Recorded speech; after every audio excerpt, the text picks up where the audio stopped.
Bien, vamos a compartir pantalla. Y ustedes me confirman si ven la pantalla o no.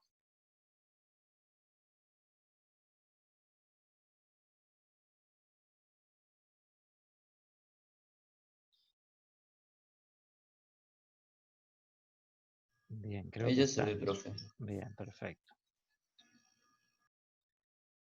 Bueno, vamos para adelante.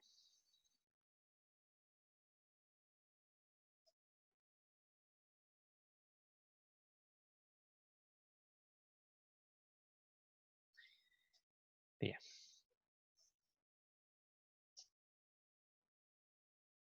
Bueno, chicos, les voy a contar varias cosas sobre insuficiencia cardíaca que me parecieron relevantes y por eso armé este resumen para que ustedes lo tengan en cuenta y puedan leer y profundizar en cada uno de los temas que vamos a tratar en la clase. En primer lugar, con esta introducción, yo lo que les quiero resaltar es la importancia que tiene la insuficiencia cardíaca dentro de lo que es la problemática cardiovascular.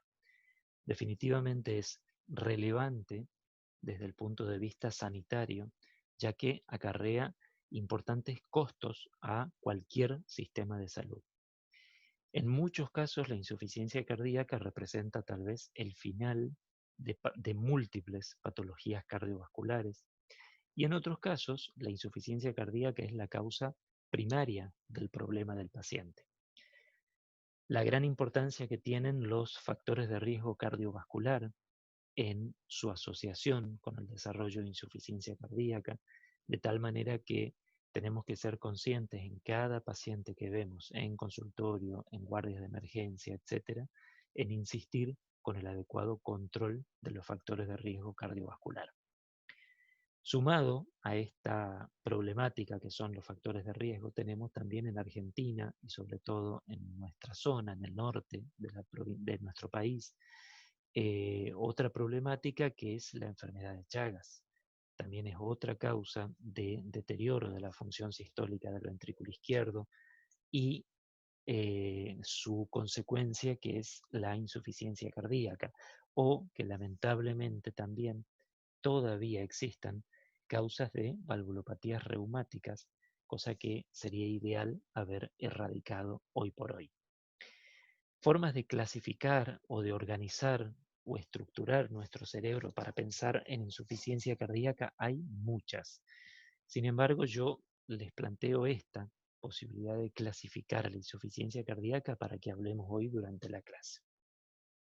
Algo que hay que resaltar siempre cuando ustedes estudien, piensen o vayan a contarle a un paciente o el día de mañana en un examen sobre insuficiencia cardíaca, es resaltar claramente que estamos en presencia de un síndrome clínico, es decir, de un conjunto de signos y síntomas que llevan al paciente a la consulta, a la guardia de emergencia o generan la necesidad de internación. Este síndrome clínico se debe a que hay un fallo en el funcionamiento de nuestro corazón para movilizar la totalidad de la sangre que tiene que estar circulando por nuestro organismo. Hay algo, tanto desde el punto de vista funcional o a veces anatómico, que entorpece la función de bomba normal de nuestro corazón y que genera alteraciones fisiopatológicas que nos van a llevar a un síndrome clínico. Yo puedo hablar de insuficiencia cardíaca aguda o crónica, o de insuficiencia cardíaca también con fracción de eyección conservada o con fracción de eyección reducida. Entonces, por un lado, yo la puedo clasificar teniendo en cuenta el tiempo de evolución y por otro lado, que es lo que más usamos hoy en día en cardiología, hablar de la insuficiencia cardíaca clasificándola de acuerdo a la funcionalidad del ventrículo izquierdo. Si la fracción de eyección del ventrículo izquierdo está conservada, es decir, la fuerza de contracción del ventrículo izquierdo es normal, o si ya esa fuerza de contracción está deteriorada. En esta diapositiva es la que tal vez más tiempo nos vamos a quedar porque es en la que más quiero hacer hincapié con ustedes para que realmente tomen conciencia del síndrome clínico del que vamos a hablar. Primero, porque El diagnóstico en sí de la insuficiencia cardíaca es esencialmente, principalmente clínico. Es más, lo vamos a hacer mediante un correcto interrogatorio y con una cuidadosa examen físico, una cuidadosa exploración física. Así se hace el diagnóstico de insuficiencia cardíaca. Hoy en día, por suerte, ante dudas que tengamos cuando no nos termina de cerrar el cuadro clínico referido por el paciente o nos generan dudas algunos datos del examen físico, tenemos herramientas que son métodos complementarios como para ayudarnos a confirmar o descartar nuestro diagnóstico realizado clínicamente. Pero insisto, el diagnóstico de insuficiencia cardíaca es un diagnóstico clínico, con el interrogatorio y con el examen físico. ¿Cuándo vamos a sospechar que nuestro paciente tiene insuficiencia cardíaca? Cuando nuestro paciente se presentó al consultorio, a la guardia de emergencia, y en el interrogatorio que le hacemos nosotros, el paciente nos cuenta antecedentes ya de una determinada patología cardiovascular. Por ejemplo, nos cuenta que tiene antecedentes de un infarto agudo de miocardio, o es un paciente que ya ha sido revascularizado, ya sea con el implante de stent en las arterias coronarias o que ha sido revascularizado por una cirugía de revascularización miocárdica con realización de bypass cardíacos, o se conoce con una enfermedad valvular, o el paciente es un paciente hipertenso crónico, dislipémico, sedentario, obeso, diabético, o es un paciente que ha sido expuesto durante mucho tiempo a radioterapia o a quimioterapia por un cáncer a nivel torácico, que afecta muchas veces la radiación en forma directa a la región pectoral, o es un paciente que ya viene usando diuréticos crónicamente. Son pacientes que con esos datos de sus antecedentes ya nos orienta a sospechar que la disnea por la que consulta es relacionada, es secundaria a una insuficiencia cardíaca. Dentro de todos los signos clínicos que el paciente nos puede contar, datos como ortopnea y disnea paroxística nocturna son claves porque son dos signos o síntomas que el paciente cuenta que son muy representativos de insuficiencia cardíaca. Yo puedo tener disnea por muchísimos motivos, pero la ortopnea y la disnea paroxística nocturna son las más específicas para hablar de insuficiencia cardíaca. En cuanto al examen físico, tenemos que ser estructurados digo, como para que nosotros tengamos una sistemática que la podamos repetir en forma constante de cómo evaluar a nuestro paciente para que no se nos pasen por alto datos del examen físico. Es muy típico encontrar en pacientes en quien yo sospecho insuficiencia cardíaca por el tipo de disnea que me cuenta, que yo pueda auscultar a nivel pulmonar, generalmente a nivel de las bases pulmonares, rales crepitantes. Es muy habitual que encuentre edemas en miembros inferiores o que en la auscultación cardíaca encuentre algún tipo de soplos, que al acostarlo a mi paciente, el paciente no tolere el decúbito, o que al tolerar el decúbito yo vea una clara ingurgitación yugular y que yo le pida al paciente que tome aire profundo y esa yugular que está ingurgitada no colapsa. Estamos hablando de falta de colapso en la inspiración, en una yugular claramente ingurgitada, o que el paciente pueda tolerar un ratito el decúbito y pida rápidamente levantarse porque no aguanta más. Son todos datos que yo en el examen físico me hacen pensar o me ayudan a confirmar el diagnóstico de insuficiencia cardíaca. Fíjense que también dentro del cuadro está incluido el electrocardiograma. Sin embargo, lo que vemos en relación al electrocardiograma es que podemos encontrar absolutamente cualquier tipo de anomalía electrocardiográfica. No hay ninguna anormalidad de los parámetros electrocardiográficos que nos haga pensar más o menos en insuficiencia cardíaca. Lo que es menos frecuente es que el paciente con insuficiencia cardíaca tenga un electrocardiograma absolutamente normal.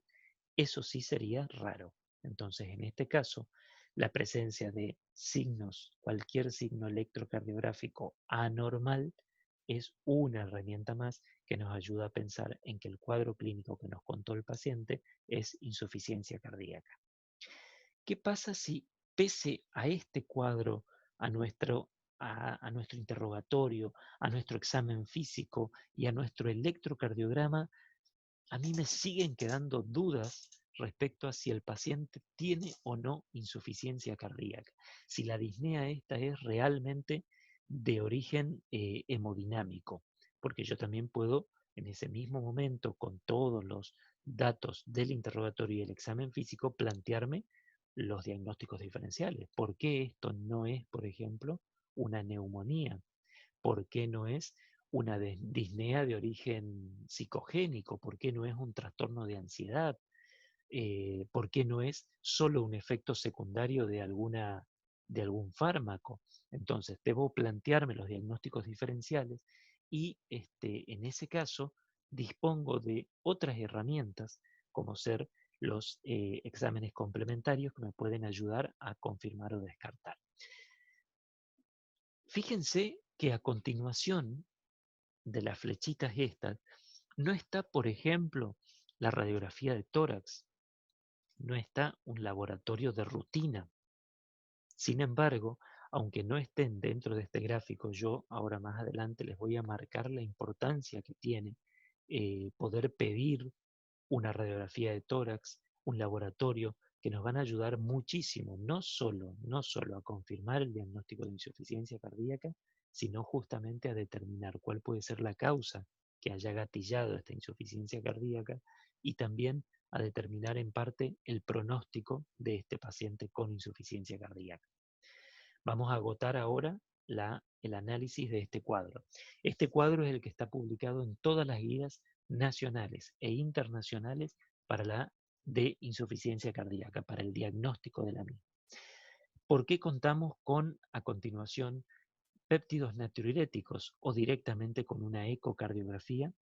Porque ambos, tanto los biomarcadores como los péptidos natriuréticos, como la ecocardiografía, son los dos métodos complementarios que han demostrado una muy elevada sensibilidad y especificidad para determinar el diagnóstico de insuficiencia cardíaca.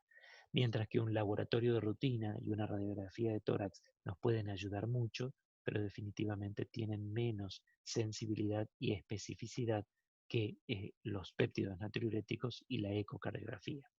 Entonces, si yo con todo mi interrogatorio y examen físico y electrocardiograma todavía estoy en duda si realmente es un cuadro clínico compatible con insuficiencia cardíaca, los péptidos natriuréticos elevados son biomarcadores que nos hablan de una falla hemodinámica a nivel cardiovascular, nos van a ayudar a confirmar o descartar, o todos los hallazgos que podamos determinar en un ecocardiograma nos van a ayudar a el mismo fin. Ahora vamos a ver un poquito más adelante de nuevo cuáles son todos estos datos ecocardiográficos que nos van a ayudar a determinar el diagnóstico de insuficiencia cardíaca. También podemos plantear a la insuficiencia cardíaca en 4 estadios. Esto recomienda la Sociedad Argentina de Cardiología para que principalmente nosotros, como médicos generalistas, seamos conscientes que la insuficiencia cardíaca comienza desde un estadio A. Fíjense que en realidad yo hablo de el cuadro clínico de la insuficiencia cardíaca y no insuficiencia cardíaca por definición, sino que estamos hablando de estadios evolutivos para llegar a una insuficiencia cardíaca. ¿Por qué? Porque el estadio A, estamos en presencia de un paciente totalmente asintomático, pero es un paciente que tiene prácticamente todos los factores de riesgo cardiovascular. ¿Qué quiere decir? Significa que ustedes reciben el día de mañana en su consultorio un paciente de, vamos a hacer de cuenta, soy yo el paciente, un paciente de 44 años, que voy a su consultorio solo por un chequeo. Ustedes me preguntan si tengo disnea, dolor precordial, si he tenido algún episodio sincopal. No tengo nada de eso, no tengo ningún síntoma que a ustedes les haga pensar en un problema cardiovascular. Sin embargo, en su evaluación, ustedes ven que yo soy hipertenso, dislipémico, diabético, que estoy con sobrepeso, que soy sedentario, que fumo, tengo todos los factores de riesgo. Entonces, yo puedo hablar de que estoy en un estadio A. Significa que si yo no controlo estos factores de riesgo, yo voy a evolucionar hacia una insuficiencia cardíaca. Por otro lado, podemos hablar de un estadio B cuando el paciente sigue asintomático.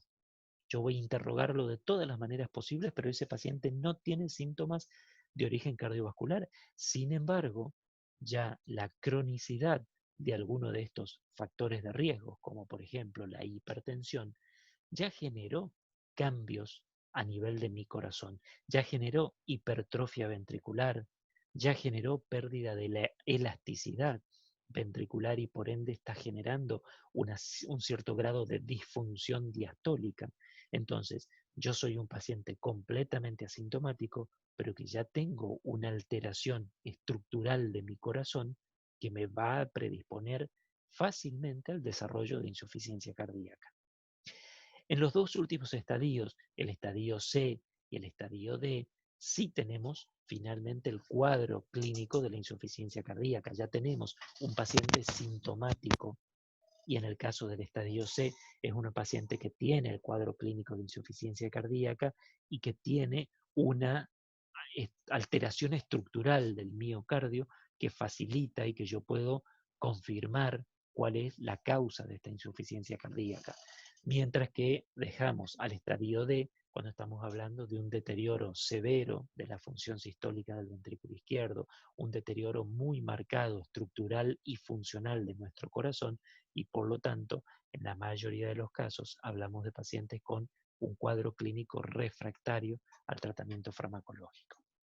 Empezamos con los síntomas que habitualmente el paciente presenta cuando consulta a la guardia de emergencia o a su propio consultorio.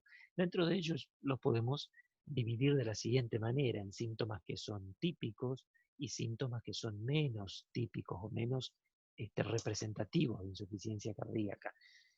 Por ejemplo, la disnea de esfuerzo, la disnea paroxística nocturna, la ortopnea, como yo les decía hoy al principio, son claramente síntomas típicos del paciente. No los presenta cualquier otro cuadro clínico. Es muy clásico que los presente un paciente con insuficiencia cardíaca. Mientras que la tos nocturna, las sibilancias, la pérdida de apetito, los mareos, un episodio sincopal, la sensación de saciedad temprana o de tener una distensión abdominal permanente, o este último término, que es muy llamativo, la bendopnea, que hablamos de bendopnea cuando el paciente tiene disnea al agacharse, al inclinarse hacia abajo, por ejemplo, al agacharse a atarse los cordones.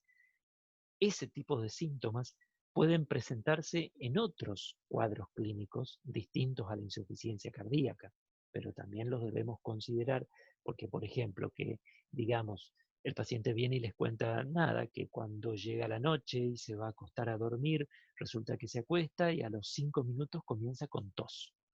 Esta tos puede ser por varios diagnósticos diferenciales, por ejemplo, puede ser por regurgitación gastroesofágica, pero también puede ser porque la reabsorción de líquidos de los miembros inferiores va y sobrecarga al corazón y por ende genera una mayor presión a nivel capilar pulmonar y extravasación, por lo tanto genera tos de origen hemodinámico por insuficiencia cardíaca, lo mismo que las sibilancias.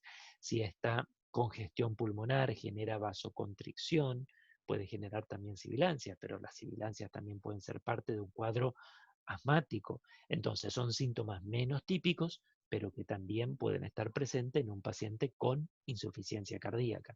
Lo mismo pasa, chicos, con los signos. Hay signos que son más específicos como la ingurgitación yugular, el reflujo hepatoyugular positivo, el, la presencia de un tercer ruido en la ocultación cardíaca o cuando, esto ya les dije, es menos probable que lo hagamos o es menos importante tal vez, es el de evaluar el choque de la punta, ya que hoy en día con la disponibilidad tecnológica que tenemos, la verdad que pierde importancia buscar el choque de la punta. No obstante, es una herramienta más que la tenemos que conocer y que debemos entrenarnos hoy, justamente en este momento de su carrera, porque el día de mañana, como siempre les digo, podemos estar trabajando en el medio de la selva o del desierto y no disponer de ningún otro tipo de herramienta que no sea nuestro interrogatorio y nuestro examen físico. Y otros signos menos específicos, como están detallados en este cuadro, que son muy habituales de encontrar en los pacientes, pero que también nos puede hacer pensar en otro diagnóstico diferencial que tengamos que descartar. Aquí un cuadrito en el cual ustedes quiero que analicen la sensibilidad y la especificidad de cada uno de estos signos y síntomas cardiovasculares para el diagnóstico de la insuficiencia cardíaca. Como yo les decía, hay algunos que son muy sensibles, es decir, detectan, están presentes en la mayoría de los pacientes con disnea, pero sin embargo son poco específicos de insuficiencia cardíaca, y otros que al tenerlos presentes son muy específicos y no nos quedarían dudas de que se trata de insuficiencia cardíaca. Analicen este cuadrito, abajo tienen las definiciones, para que ustedes sepan qué importancia darle a cada uno de estos signos. Estoy mirando el cuadro y les doy un ejemplo para que analicen así cada uno de estos. Fíjense, taquicardia de más de 100 latidos por minuto. Dice, es poco sensible, pero es muy específico. Es decir, un paciente puede no tener, vamos a la sensibilidad primero, un paciente puede no tener taquicardia de más de 100 latidos por minuto, pero tranquilamente podría tener insuficiencia cardíaca. O sea, es poco sensible. No significa que sí o sí lo tiene que tener para que el paciente tenga o no diagnóstico de insuficiencia cardíaca. Fíjense que tiene una sensibilidad del 7%. Sin embargo, en un paciente que tiene insuficiencia cardíaca, en el 99% de los casos es un signo específico de insuficiencia cardíaca. Es decir, un paciente que tiene taquicardia de más de 100 latidos por minuto en presencia de insuficiencia cardíaca, definitivamente esa taquicardia es consecuencia de la insuficiencia cardíaca del paciente. Es decir, es poco sensible, pero es muy específico. Otro ejemplo, la presencia de edemas en miembros inferiores. Hay muchas causas de edemas en miembros inferiores. Entonces, la sensibilidad del edema como para diagnosticar insuficiencia cardíaca es bajo, un 10% de sensibilidad, mientras que es muy específico en el contexto de una insuficiencia cardíaca. Si el paciente tiene insuficiencia cardíaca, yo no voy a dudar que esos edemas son también como consecuencia de la insuficiencia cardíaca. Entonces, analicen uno por uno los signos y síntomas para tenerlos presentes a la hora de analizar un paciente. Una vez que yo hago el diagnóstico de insuficiencia cardíaca en mi paciente, inmediatamente tengo que evaluar mentalmente, mediante el interrogatorio y mi examen físico, cuál puede ser el factor que haya desencadenado este desequilibrio hemodinámico. ¿Cuál es la causa que lo pone a mi paciente en insuficiencia cardíaca? Estas que figuran acá son las causas más frecuentes del día a día en nuestro consultorio, en la guardia de emergencia. Lamentablemente, una de las más frecuentes es el abandono de la medicación, el no cumplimiento de todas las medidas higiénico-dietéticas que le recomendamos a nuestro paciente y de la toma de los fármacos indicados. Por otro lado, es el exceso en el consumo de sal o de agua, que el paciente no cumpla con las indicaciones o tal vez no se da cuenta que lo que está consumiendo tiene un alto contenido en sodio. Cuando lamentablemente no logramos controlar adecuadamente la hipertensión arterial, que es uno de los factores de riesgo principales, o cuando el paciente desencadena un síndrome coronario agudo que descompensa la estabilidad hemodinámica, determinadas arritmias o una valvulopatía que progresa en el tiempo, la presencia de la enfermedad pulmonar obstructiva crónica, un tromboembolismo pulmonar, la insuficiencia renal, ciertos fármacos que tienen como efecto colateral tal vez el desequilibrio hemodinámico. Por ejemplo, se me ocurre ahora Los tratamientos crónicos con corticosteroides pueden alterar justamente el equilibrio hemodinámico por alteración metabólica, o pacientes que por cuadros agudos como fiebre por una infección, uno de los más comunes también, o anemia que haya desarrollado crónicamente, o anemia aguda en relación a una hemorragia digestiva, son causas que pueden alterar justamente el equilibrio hemodinámico y desencadenar insuficiencia cardíaca. Aquí figuran en esta diapositiva, les diría prácticamente la totalidad de los métodos complementarios que nos pueden ayudar a confirmar o descartar el diagnóstico de insuficiencia cardíaca y a lograr estratificar el riesgo y el pronóstico de nuestro paciente con insuficiencia cardíaca. Yo quiero que de cada uno de estos métodos complementarios que yo les nombro acá, busquen en el consenso argentino, en la guía argentina de insuficiencia cardíaca, porque está explicado muy puntillosamente, pero a su vez muy simple de leer, muy sencillo, el por qué y en qué nos beneficiaría en cada caso solicitar uno de estos métodos complementarios. Quiero que ustedes sepan contestar cuándo corresponde solicitar cada uno de estos estudios complementarios y de antemano, antes de yo recibir el resultado del estudio que yo haya solicitado, saber qué es lo que puedo encontrarme dentro del paciente, del cuadro clínico por el cual yo solicité.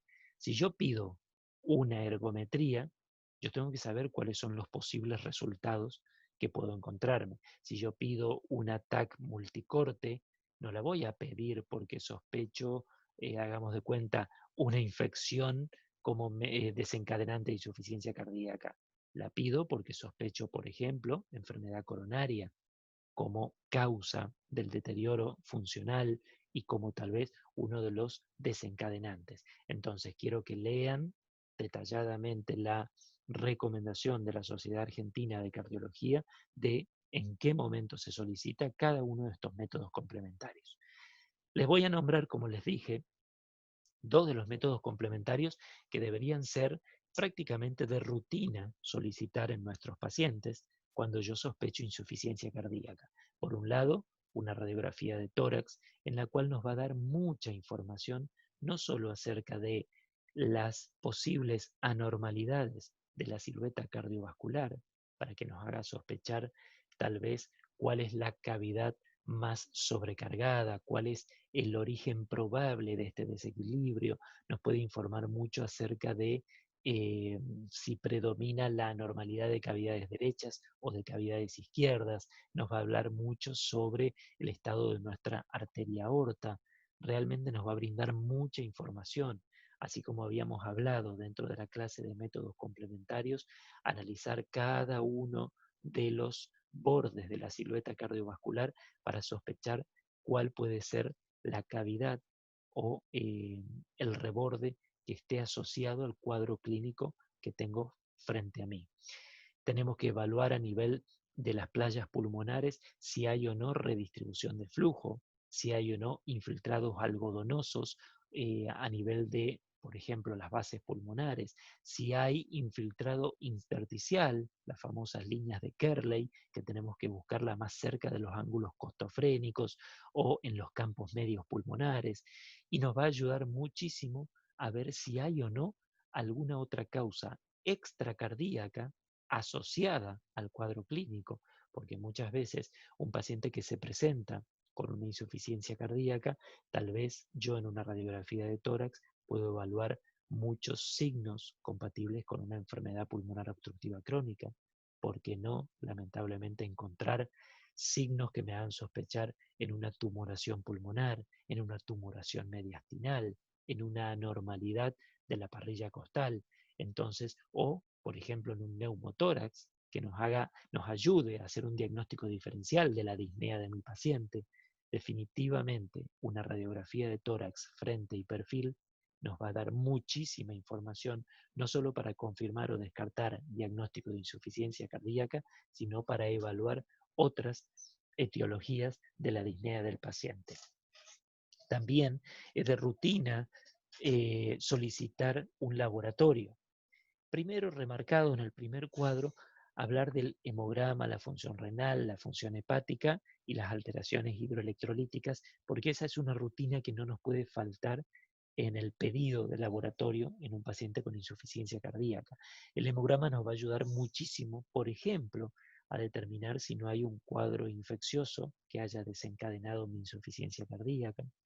Nos va a ayudar a evaluar si no hay anemia, por ejemplo, que no solo evidencia un gatillo, sino que también es un factor pronóstico muy importante. Los pacientes con insuficiencia cardíaca anémicos tienen peor pronóstico y esto ya está muy probado. Lo mismo respecto a la función renal.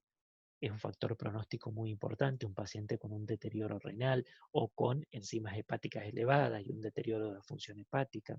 Por supuesto que siempre en el contexto de una insuficiencia cardíaca debemos saber cómo está el estado hidroelectrolítico, ya que es uno de los factores que yo debo corregir en la internación. Si el paciente está hiponatrémico o hay hipocalemia, debo corregirla vía oral o parenteral según corresponda.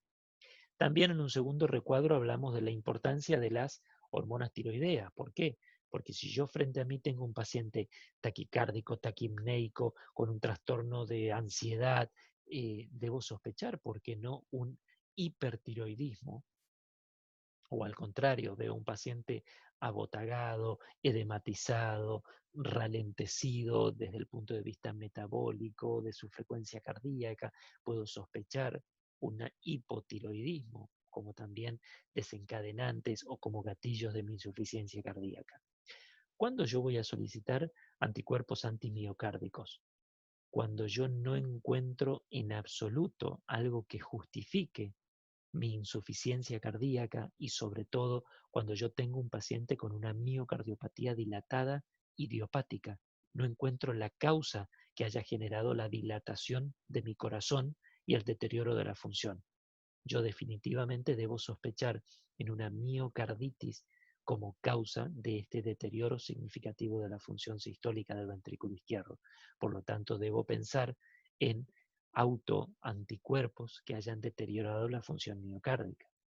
En un paciente en quien se presenta con insuficiencia cardíaca, estamos nosotros en una zona endémica, tiene bloqueo completo de rama derecha en el electrocardiograma y vive, por ejemplo, en una zona rural, les cuenta las condiciones de vida, ustedes deben sospechar como posible etiología la enfermedad de Chagas y deben pedir el laboratorio para ver si es positivo o no, para tener a disposición una herramienta más para sospechar su etiología.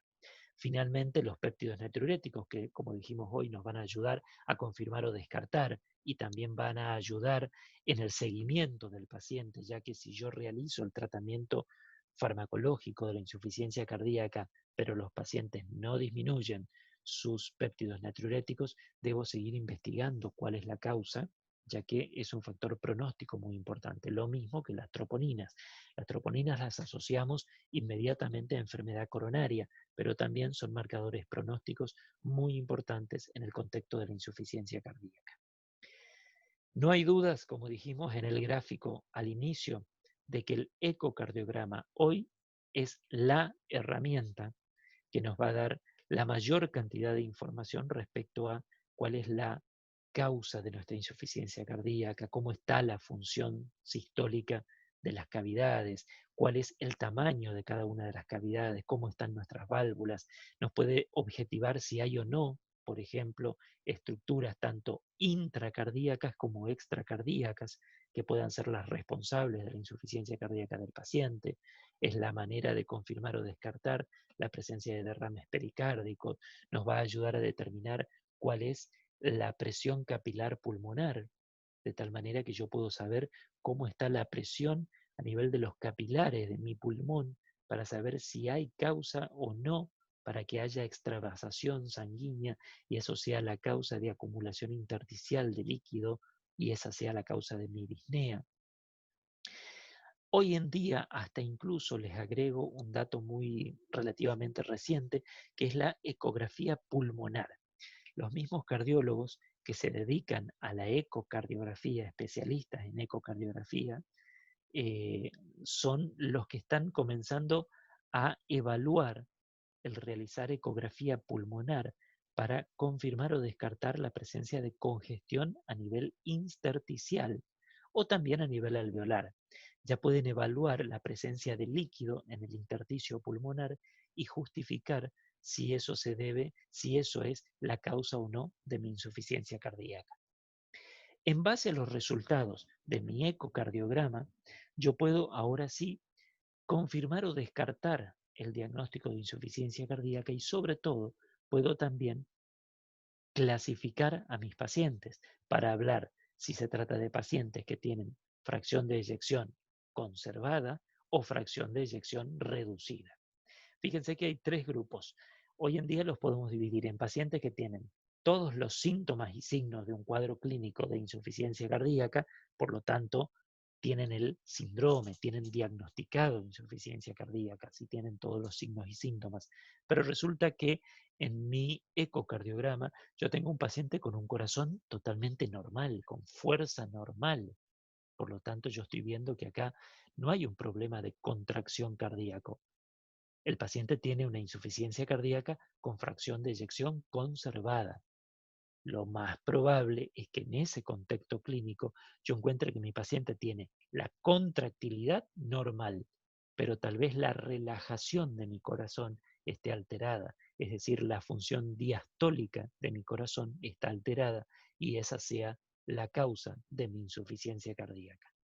En el otro extremo, tengo pacientes con todo el cuadro clínico florido de insuficiencia cardíaca, pero veo además que en el ecocardiograma el paciente tiene un claro deterioro de la fracción de eyección del ventrículo izquierdo, tiene menos del 40% de la potencia de contracción cardíaca. De tal manera que yo ahí hablo de un paciente con insuficiencia cardíaca, con deterioro o con fracción de eyección reducida.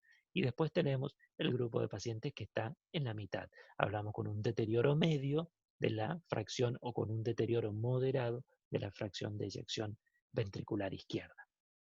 De tal manera que vamos a organizarnos. ¿Cuáles son todos los pasos, lo que ustedes tienen que hacer con cada paciente que llega a su consultorio y ustedes sospechan el diagnóstico de insuficiencia cardíaca? Se trata de un paciente que llegó a su consulta y les cuenta disnea.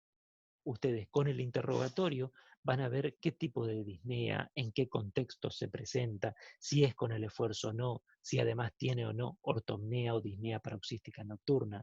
Van a hacer un exhaustivo examen físico para buscar signos de edemas periféricos, de intolerancia al decúbito, ingurgitación yugular, van a buscar soplos cardíacos, van a hacer el maniobra para evaluar o no si hay reflujo hepatoyugular. Entonces, ustedes en primer lugar tienen que establecer, tienen que confirmar si están en presencia o no de un paciente con diagnóstico de insuficiencia cardíaca. En segundo lugar, van a tener que determinar cuál es la probable etiología, si hay o no una cardiopatía estructural que justifique la insuficiencia cardíaca. Es decir, ustedes tienen que estudiar a ese paciente comenzando con el examen físico, porque si ya auscultan un soplo cardíaco, ustedes pueden sospechar una valvulopatía. Si ustedes en el electrocardiograma ven claramente signos de sobrecarga ventricular izquierda y auricular izquierda, pueden sospechar en una cardiopatía hipertrófica que puede ser a consecuencia de muchos años de hipertensión arterial o hipertrófica de origen genético. Entonces, ya deben tratar de investigar con el examen físico y el simple electrocardiograma su probable cardiopatía. Además, van a solicitar laboratorio, radiografía de tórax, para seguir sumando información acerca de la probable etiología.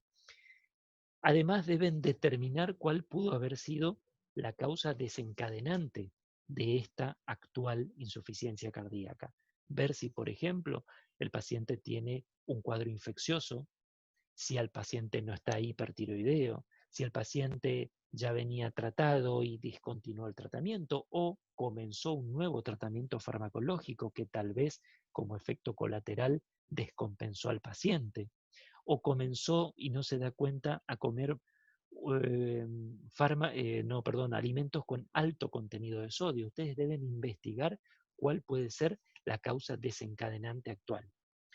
Una vez que ya confirmaron el diagnóstico, estudiaron la probable cardiopatía, estudiaron y corrigieron la eventual causa desencadenante, ustedes deben evaluar cuán grave es este cuadro de insuficiencia cardíaca. Deben estratificar el pronóstico del paciente, de tal manera que ustedes tienen que tratar de adelantarse a la probable evolución. Si ustedes ven un paciente con insuficiencia cardíaca y un marcado deterioro de la fracción de eyección del ventrículo izquierdo, por ejemplo, un paciente que en el ecocardiograma informa 30% de fracción de eyección, ustedes en ese mismo momento saben que tienen un paciente con un alto riesgo de muerte súbita, una mala evolución a corto plazo. Entonces, deben estratificar el pronóstico del paciente teniendo en cuenta datos de sus antecedentes en el interrogatorio, datos en su examen físico y de los métodos complementarios que hayan solicitado. En base a todo esto, van a decidir cuál es el mejor tratamiento para el paciente. No solo tratamiento farmacológico, sino sobre todo todas las medidas higiénico-dietéticas que deben recomendarle al paciente a cumplir para que realmente el tratamiento farmacológico sea efectivo. Lo van a volver a citar a corto plazo, dentro de una semana, 2 semanas, para ir evaluando la respuesta al tratamiento farmacológico, evaluar que no desencadene efectos colaterales inmediatos para poder equilibrar las dosis, poder reemplazar el fármaco si correspondiere, como dijimos hoy, establecer el pronóstico según la respuesta al tratamiento, porque una cosa es un paciente que no tiene buena evolución con el tratamiento instituido, pese a cumplir con la totalidad de las indicaciones, a un paciente que yo comienzo el tratamiento farmacológico y al cabo de un mes, no solo el paciente está asintomático, sino que claramente modificó otra vez parámetros funcionales cardíacos. Ese paciente tiene claramente mejor pronóstico.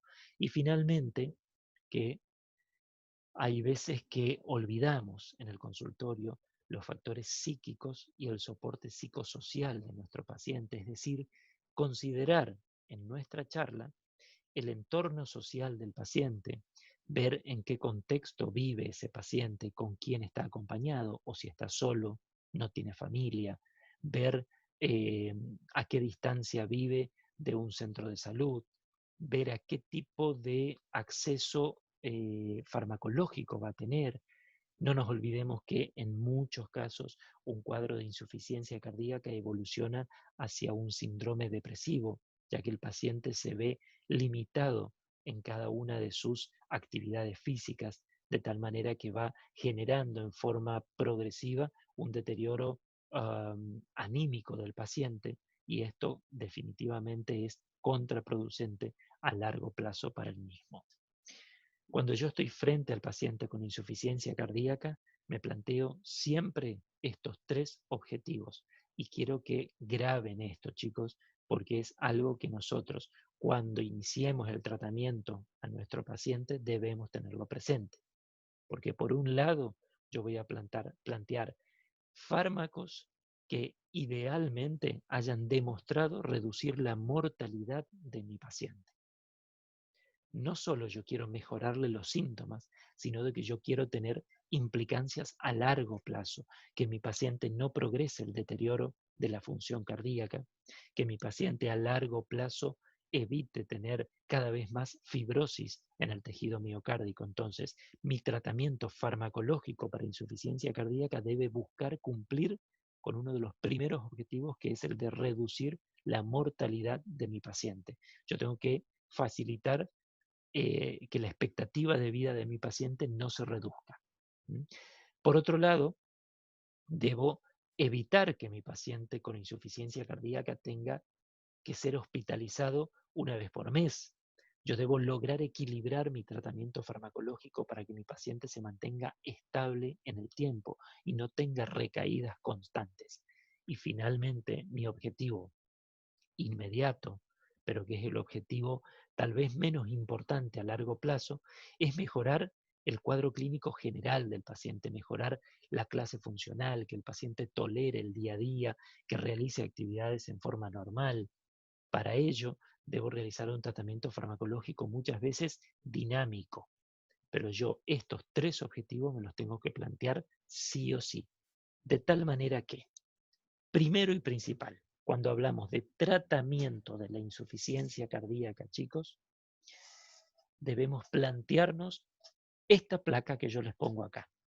El tratamiento de un paciente con insuficiencia cardíaca comienza en el consultorio con una charla detallada, llegando a cada paciente realmente, teniendo empatía con el cuadro clínico, adaptarnos nosotros al perfil educacional de nuestro paciente para poder transmitirle cada una de estas consignas, explicarle el por qué realmente es importante la adherencia al tratamiento, por qué es relevante, pero sin lugar a dudas, que el paciente se encuentre en el peso ideal para su estatura, lograr estar en el body mass index considerado normal para ese paciente.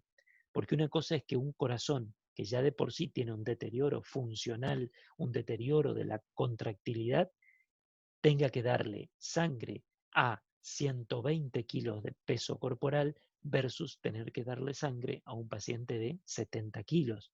Entonces, definitivamente, bajar o normalizar el peso corporal del paciente es de suma importancia. Que el paciente entienda la importancia que tiene la cantidad de sodio en su dieta o la cantidad de líquidos, la de disminuir o intentar suprimir el consumo de alcohol, definitivamente suprimir el tabaquismo, saber que en el contexto de pacientes con insuficiencia cardíaca, anualmente está indicada la vacunación antigripal, ya que la vacunación va a disminuir el riesgo de que ese paciente evolucione a complicaciones de la gripe. O lo mismo la vacunación para el neumococo. Son pacientes que tienen indicado realizar este tipo de vacunación. Es probable que ojalá Dios quiera pronto haya disponible una vacunación para el coronavirus. Seguramente va a ser indicado también en este contexto de pacientes estar protegido, haber generado anticuerpos para el coronavirus, porque los pacientes con insuficiencia cardíaca, sin lugar a dudas, son pacientes de riesgo hacia una mala evolución con el coronavirus. Debemos hablar sobre la importancia de la actividad física aeróbica controlada para nuestro paciente. Es muy importante tocar el punto de la actividad sexual, porque muchas veces entre que el paciente desarrolla un síndrome depresivo o el paciente se inhibe en preguntar estos temas muchas veces en consultorio, tal vez nosotros debemos tocar y hablarles sobre la vida sexual activa que puede seguir teniendo el paciente con ciertos recaudos, teniendo en cuenta determinadas actitudes ante el sexo para tal vez ser más pasivo, tener menos esfuerzo físico, ir probando con su pareja sexual hasta cuál es el límite a no descompensar un cuadro clínico. Es importante tocar estos puntos para que realmente nuestro paciente no incremente incluso un síndrome depresivo. Lo mismo respecto, esto está, así como les dije en la diapositiva anterior, excelentemente explicado punto por punto lo que ustedes deben transmitir a sus pacientes en la guía argentina de insuficiencia cardíaca. De la placa anterior y de esta placa les súper recomiendo ir al consenso argentino de insuficiencia cardíaca y leer punto por punto porque realmente les va a brindar herramientas muy importantes para el manejo del paciente en el consultorio. Como decíamos recién, en cuanto al tratamiento farmacológico, chicos, que yo les decía, tenemos tres objetivos claves que son, por un lado, mejorar el pronóstico a largo plazo de mi paciente, es decir, mejorar no solo la expectativa de vida, sino evitar las rehospitalizaciones de mi paciente. ¿Qué grupo de fármacos son los que han demostrado científicamente disminuir la mortalidad, es decir, mejorar el pronóstico de nuestro paciente? Son los IECA, son los beta bloqueantes, son los ARA2, son los antialdosterona y es la ivabradina. Mientras que hay un grupo de fármacos que van a mejorar la sintomatología, van a mejorar el cuadro clínico agudo del paciente, como los diuréticos, pero que no han demostrado mejorar el pronóstico a largo plazo. Sí mejoran el cuadro clínico agudo del paciente y que lo vamos a manejar en forma dinámica, pero no han demostrado mejorar el pronóstico a largo plazo. Lo mismo que este otro grupo de fármacos que tienen una clara utilidad en el contexto de la insuficiencia cardíaca, sobre todo en el cuadro clínico agudo, como ser los nitratos, que los usamos mucho para generar vasodilatación y facilitar la reabsorción de líquidos. Sin embargo, ninguno de ellos, ni los nitratos, ni la hidralacina, y menos la digoxina, que hasta incluso está cuestionada hoy en día, han demostrado beneficios a largo plazo.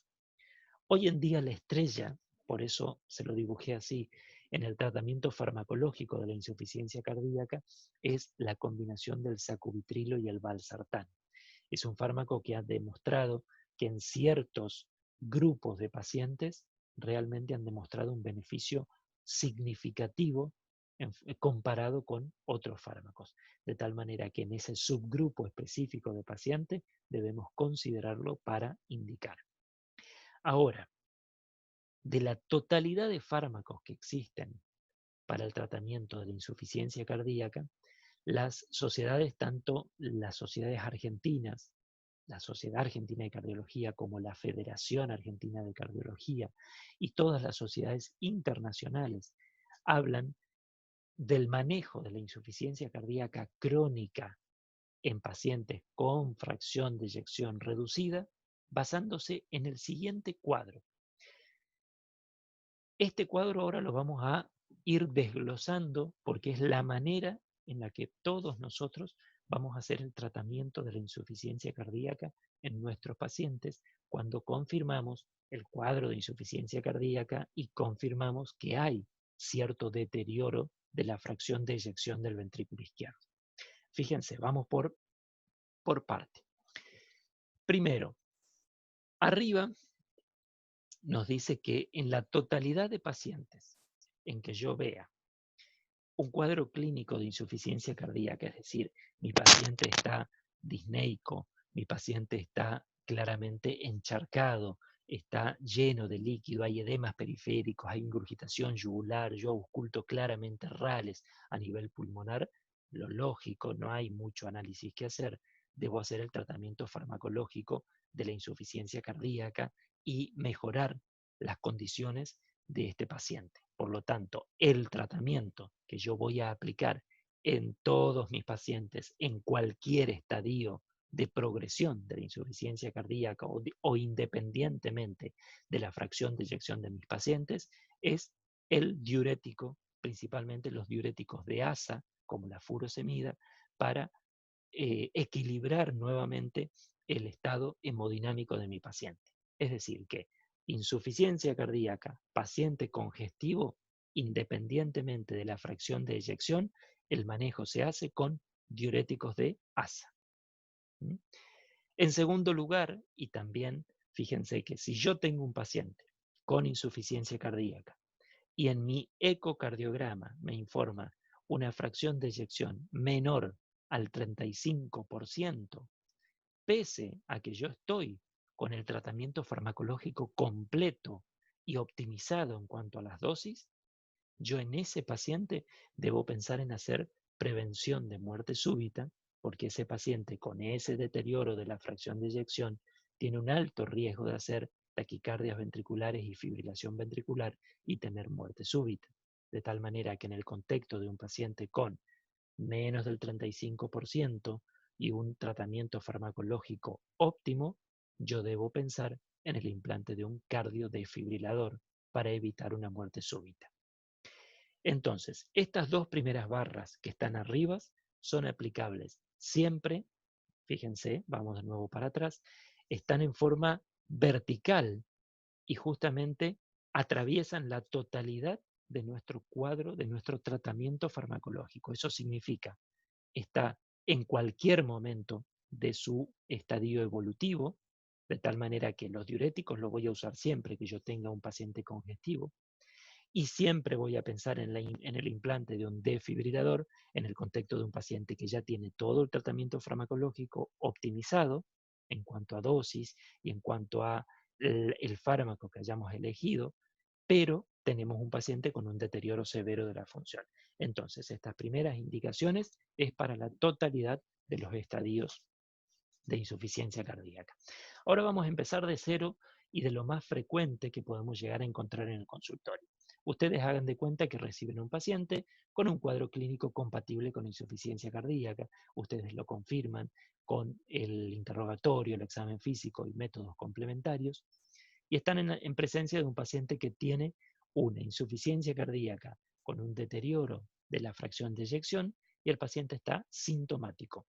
Sin lugar a dudas, primero, para disminuir sus síntomas, ustedes van a indicar diuréticos para descongestionar al paciente, pero yo debo dejarle un tratamiento farmacológico a largo plazo que haya evidenciado reducir la mortalidad de mis pacientes. Entonces, en este caso, voy a comenzar el tratamiento con un inhibidor de la enzima convertidora de angiotensina y un beta bloqueante.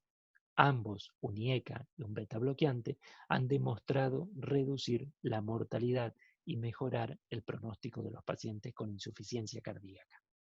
¿Qué pasa si dentro de 6 meses el paciente con IECA y con beta bloqueante sigue con signos de insuficiencia cardíaca, sigue sintomático, sigue disneico y el paciente, sumado a eso, ha deteriorado aún más su fracción de eyección? Tiene un deterioro menor al 35% de la fracción de eyección.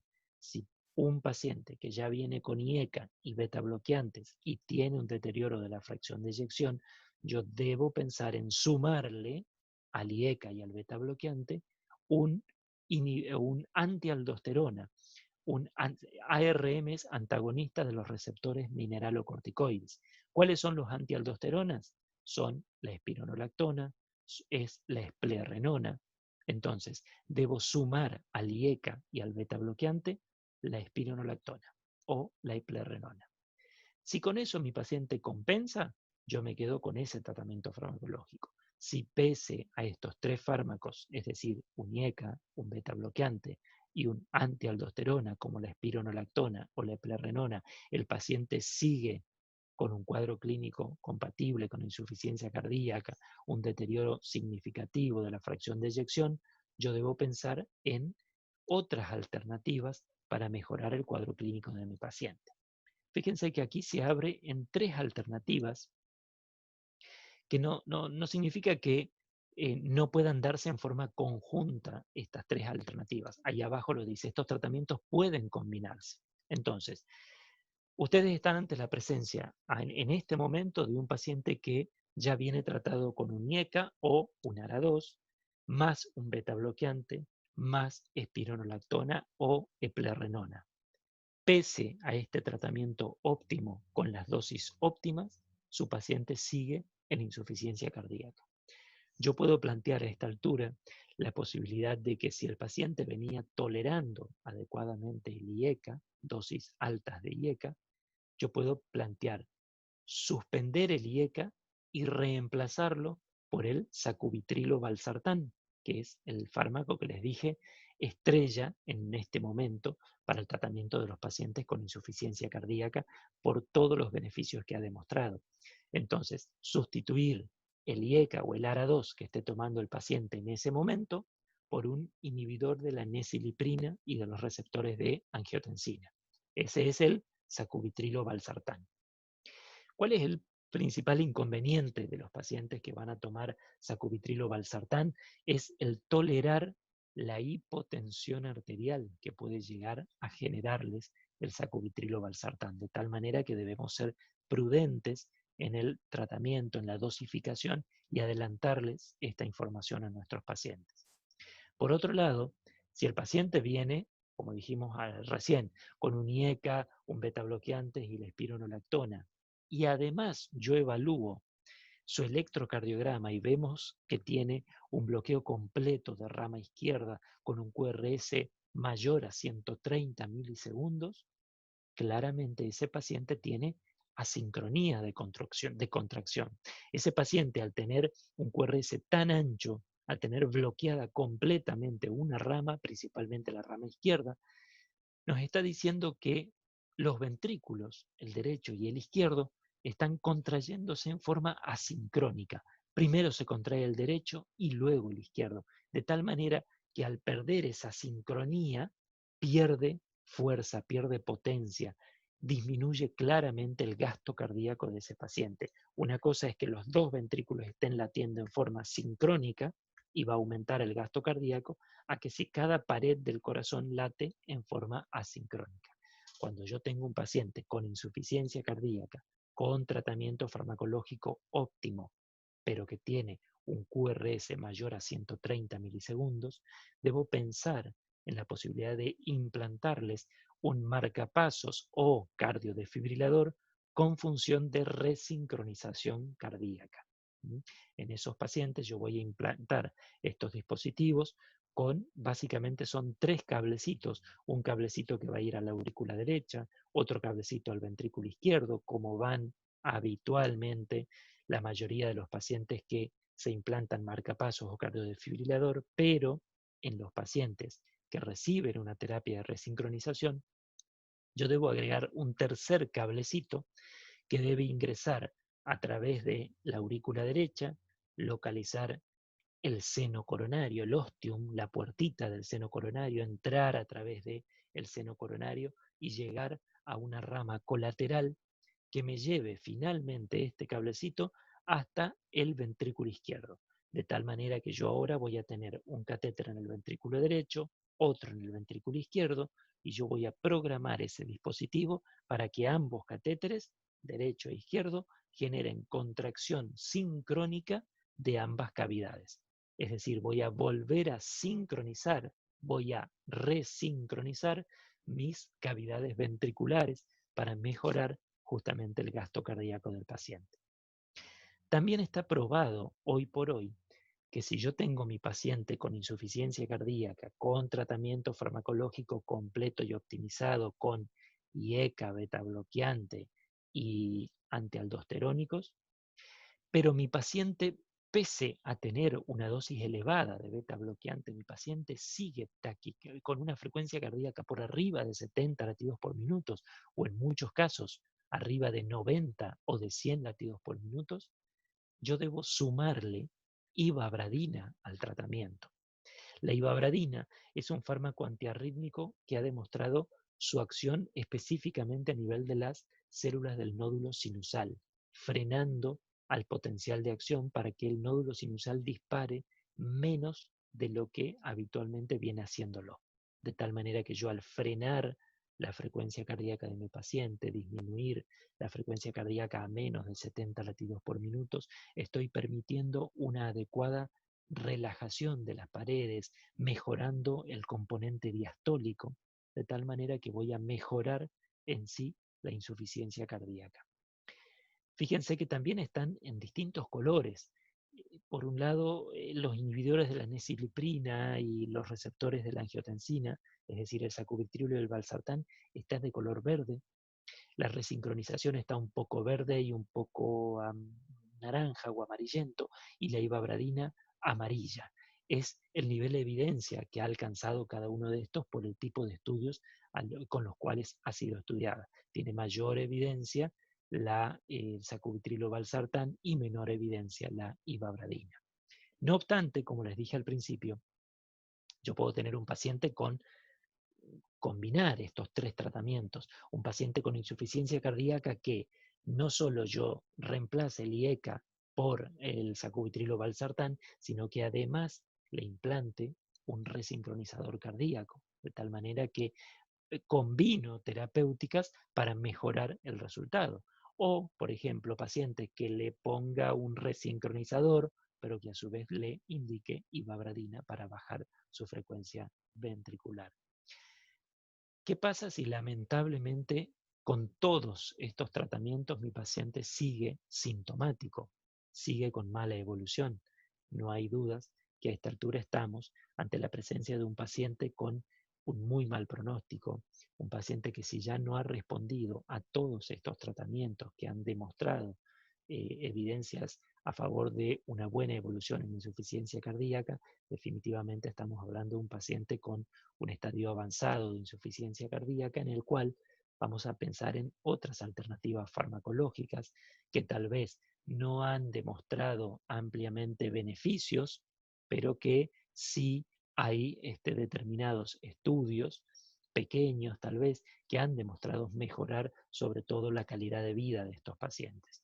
Entre ellos, fármacos como la digoxina, que ustedes saben que es un fármaco inotrópico positivo, o la hidralacina, los nitratos, que pueden también facilitar mediante una vasodilatación periférica, disminuir el retorno venoso y de esa manera disminuir la congestión cardíaca y pulmonar. O ya debemos plantear en algunos casos, sobre todo en pacientes jóvenes, la posibilidad de indicar un trasplante cardíaco. Para ello, por supuesto, siempre necesitamos de la ayuda del especialista, replantear el tratamiento si lo hemos hecho en forma completa para ver su refractariedad, ya que nunca es fácil llegar a un trasplante cardíaco porque la lista de espera lamentablemente es grande. Ojalá hubiera cada vez más intención de donación de órganos por parte de la población, porque sería muy beneficioso para múltiples patologías, ¿no? Hoy, porque nos toca hablar exclusivamente de insuficiencia cardíaca. De tal manera que debemos plantearnos a esta altura en un paciente terminal, en un paciente con insuficiencia cardíaca avanzada, otras alternativas terapéuticas que tal vez no hayan demostrado tanta evidencia al respecto. También la Sociedad Argentina de Cardiología ofrece que puedan ustedes organizarse de esta manera a la hora de pensar en el tratamiento de la insuficiencia cardíaca. También es muy útil, ya que, acuérdense cuando hablamos de los estadios, hablamos de un estadio A y un estadio B, en el cual el paciente es completamente asintomático. No estamos hablando de congestión, no estamos hablando de la necesidad de hacer un tratamiento descongestivo de nuestro paciente con diuréticos. ¿Por qué? Porque el paciente no tiene síntomas, el paciente no ha desarrollado aún el cuadro clínico de insuficiencia cardíaca. Sin embargo, tienen todos los factores de riesgo cardiovascular o ya hay evidencias a nivel de estructura cardíaca en que hay ciertas anormalidades que van a favorecer su evolución hacia insuficiencia cardíaca. Entonces yo a esta altura ya debo comenzar mi tratamiento diciendo de qué manera evitar o controlar los factores de riesgo y de qué manera evitar que mi alteración estructural cardíaca progrese hacia insuficiencia cardíaca. Por otro lado, si lamentablemente nuestro paciente está en el estadio C, es donde yo voy a aplicar toda la terapéutica farmacológica y de medidas higiénico-dietéticas que estuvimos hablando hasta aquí, o pacientes que son refractarios al tratamiento farmacológico, debemos plantear, según cada contexto clínico, ciertos tratamientos tal vez o más agresivos o invasivos para intentar mejorar la calidad de vida y el pronóstico de nuestros pacientes.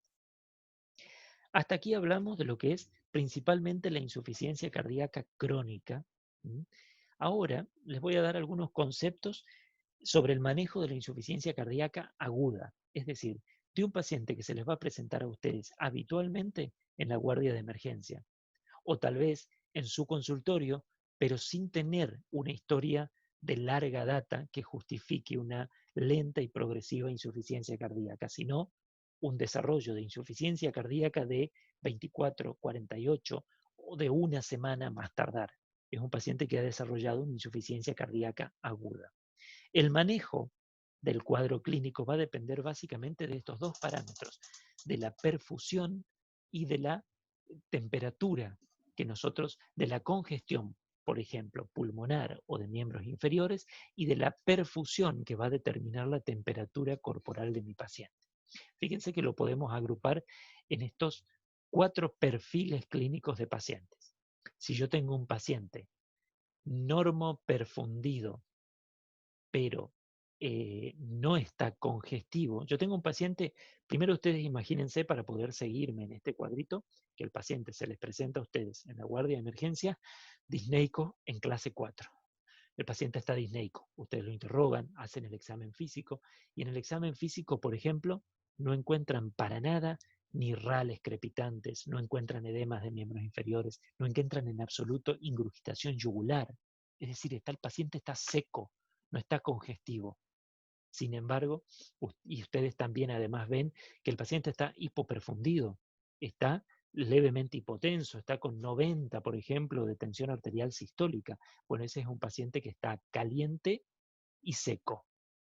Mientras que si el paciente está congestivo, vamos a hablar de un paciente caliente, creo que el ejemplo que les fui planteando no es lo primero que les dije. El paciente está caliente y seco, caliente cuando está normoperfundido, es decir, el paciente tiene temperatura corporal normal, ustedes ven que no está pálido, no está hipotenso, está normotenso o hasta incluso está hipertenso.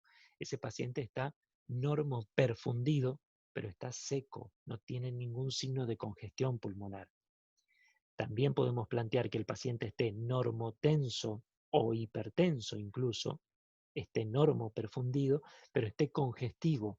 Encontramos rales pulmonares, encontramos edemas de miembros inferiores, encontramos ingurgitación yugular. Ese paciente está caliente y húmedo. Por otro lado, tenemos la posibilidad de encontrarnos frente a nosotros un cuadro de un paciente frío y seco. Este paciente está, por ende, hipoperfundido, está hipotenso, está frío, está pálido y a su vez no hay signos de congestión, no hay, no hay edemas, no hay rales. Este paciente, yo les diría, está en shock cardiogénico. Este paciente está sin presión arterial, tiene una sistólica menor a 90 o menor a 80 milímetros de mercurio y además no está congestivo. Este paciente está muy probablemente en shock cardiogénico. O lo más probable que también tengamos un paciente frío y húmedo, es decir, hipotenso, pero congestivo, que también podamos hablar de un paciente en shock cardiogénico, y cada uno de estos perfiles va a tener un tratamiento o un enfoque terapéutico distinto. Miren acá. Primero, si nuestro paciente está, como dijimos anteriormente, caliente y seco, es decir, normoperfundido, pero no está congestivo, es un paciente que está normal, es un paciente que no tiene signos de insuficiencia cardíaca. Hoy por hoy nosotros se supone que estamos con normoperfusión periférica y no tenemos signos de congestión, por ende estamos hemodinámicamente compensados. Este es un paciente normal. Mientras que si yo en ese paciente veo que está normoperfundido, es decir, tiene una tensión arterial normal, pero mi paciente está congestivo, tiene rales, tiene edemas, tiene ingurgitación yugular, yo a ese paciente lo que debo hacer es sacarle ese exceso de congestión. Por lo tanto, voy a hacer diuréticos y vasodilatadores. ¿Por qué puedo hacer vasodilatadores? Porque tengo presión arterial normal o incluso está hipertenso. Entonces, en ese contexto, hacemos diuréticos y vasodilatadores para el tratamiento del edema pulmonar de nuestro paciente. Mientras que si el paciente está en esta misma congestivo, claramente encharcado, pero el paciente está con hipotensión arterial, es decir, está hipoperfundido, nuestro paciente está en shock cardiogénico. Yo no puedo hacer vasodilatadores porque mi paciente se va a hipotensar aún más. Yo en este caso solo puedo hacer diuréticos e incluso debo administrar fármacos endovenosos inotrópicos positivos o que generen vasoconstricción periférica. El contexto del shock cardiogénico se trata entonces con inotrópicos positivos, vasoconstrictores y con fármacos diuréticos en el caso de que esté congestivo el paciente.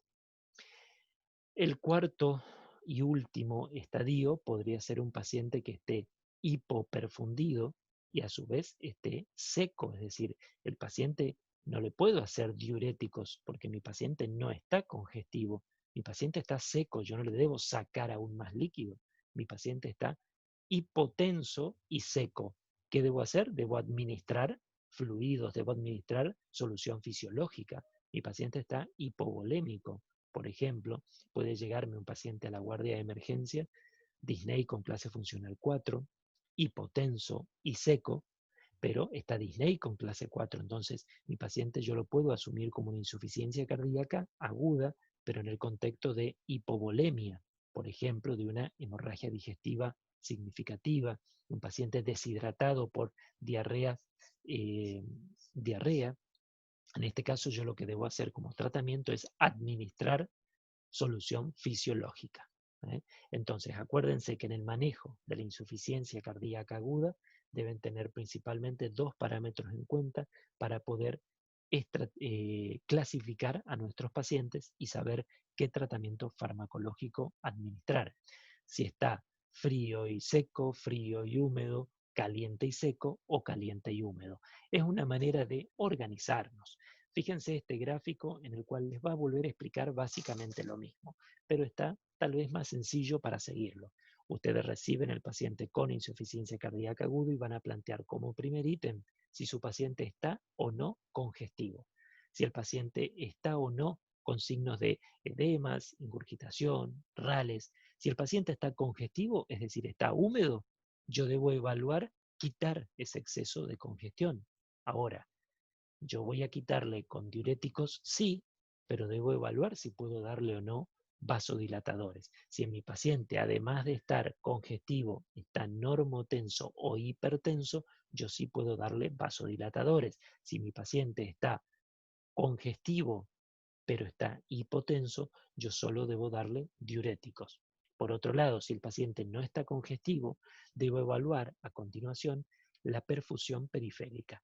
Y en base a ello, ustedes sigan detalladamente cada cuadrito, van a ver cómo vuelve a repetir lo mismo que dijimos recién en la otra estructura de separar caliente y húmedo, frío y seco a todos los pacientes con insuficiencia cardíaca. De acuerdo al perfil hemodinámico, va a ser el tratamiento farmacológico que vamos a instituir en ese momento en el contexto de la insuficiencia cardíaca aguda.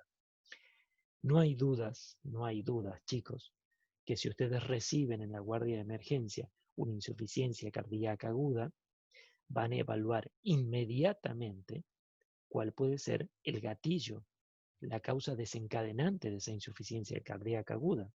Lo más frecuente es que puedan encontrar o un cuadro infeccioso, o un síndrome coronario, o una arritmia cardíaca. Entonces, además de hacer el tratamiento farmacológico específico de la insuficiencia cardíaca aguda, no hay dudas que deben enfocarse en el tratamiento también del factor desencadenante para que justamente logren a corto plazo, perdón, estabilizar al paciente, porque no sirve de nada que ustedes hagan el tratamiento de una insuficiencia cardíaca aguda y no corrijan el factor desencadenante. No se asusten con este cuadro. No se asusten con este cuadro y es la última diapositiva de la clase. Es sobre el manejo del edema agudo de pulmón, que esto lamentablemente todos ustedes hagan la especialidad que hagan, cuando estén de guardia, es muy probable que les toque lamentablemente recibir a un paciente con un edema agudo de pulmón. Y es una situación en muchos casos desesperante, porque frente a ustedes está una persona que se está ahogando, que no puede respirar y es muy triste la sensación que genera. De tal manera que ustedes evidencian a un paciente que llega a su guardia de emergencia con disnea en clase funcional 4, está claramente encharcado, tiene crepitantes, tiene ingurgitación yugular, tiene edemas, tiene distensión abdominal. Este paciente está claramente congestivo, no hay dudas que ustedes van a indicar inmediatamente una vía periférica o central y la administración de bolos de diuréticos de ASA, como la furosemida. Tienen que evaluar inmediatamente si el paciente está o no hipoxémico para saber si corresponde o no la administración de oxígeno. Tienen que evitar, no se apuren al manejo del trastorno de ansiedad, porque obviamente este paciente está desesperado. No quiero que consideren este punto, así como dice acá, esto es muy estadounidense, muchas veces el manejo de los opiáceos. Yo prefiero mucho que ustedes estén al pie de la cama con el paciente haciendo el tratamiento farmacológico, muchas veces, si se puede, con vasodilatadores y con diuréticos, descongestionarlo rápidamente a este paciente para calmar ese trastorno de ansiedad antes de manejar rápidamente un fármaco opioide. Ahora, llegó el paciente, está congestivo, como dijimos recién, ustedes van a determinar qué tensión arterial sistólica tiene el paciente. El paciente tiene una tensión arterial sistólica mayor de 110 milímetros de mercurio, no caben dudas que ustedes van a hacer un vasodilatador junto con los diuréticos.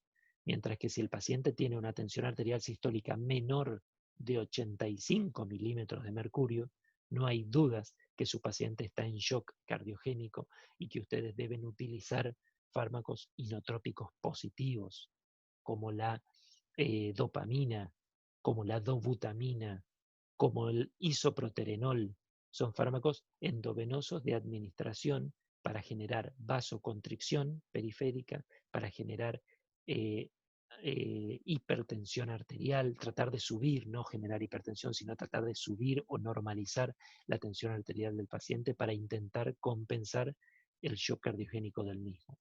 Y si el paciente está entre 85 y 110 milímetros de mercurio de tensión arterial sistólica, deben ser muy cuidadosos y evaluar en forma muy equilibrada la administración o de vasodilatadores o en algunos casos conviene los fármacos inotrópicos. Según la respuesta inicial que ustedes evalúen en esos pacientes, por ejemplo, les doy el caso más frecuente de recibir un paciente congestivo, pero con buena tensión arterial. Ustedes van a administrar diuréticos de asa más vasodilatadores y van a ver que en pocos minutos, el paciente comienza a compensar el cuadro clínico hemodinámico.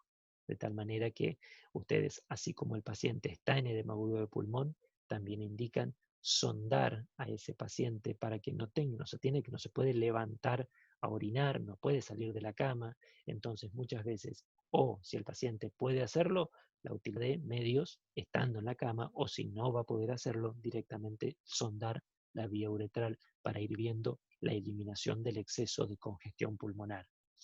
De acuerdo a la respuesta, o por ejemplo, si el paciente está en shock y ustedes con los fármacos inotrópicos logran normalizar las cifras de tensión arterial, de acuerdo a la respuesta, ustedes van a determinar ahora cómo va a seguir el tratamiento farmacológico. Van a reevaluar constantemente al paciente hasta determinar, lograr estabilizar hemodinámicamente al paciente, finalmente lograr quitarle el tratamiento farmacológico endovenoso e ir adecuando el tratamiento farmacológico vía oral para finalmente mantenerlo estabilizado al paciente con insuficiencia cardíaca. Entonces, para terminar la clase, ustedes saben que disponen de esta bibliografía en el aula virtual. Esto está a disposición. Ya les dije qué puntos exactamente deben ir a leer de del consenso argentino de insuficiencia cardíaca y les recomiendo también ahondar en cada uno de los temas que fuimos tratando para que realmente hagan una idea completa de lo que es la insuficiencia cardíaca en cuanto a etiología, factores desencadenantes y básicamente el manejo que hoy hacemos farmacológico de la misma. Lo mismo respecto al manejo del edema agudo de pulmón y la insuficiencia cardíaca aguda. Así que completen lo que estuvimos charlando aquí y saquen sus propias conclusiones. Saben que estoy a disposición en el aula virtual para las dudas que tengan y nos vamos a volver a juntar antes del examen para poder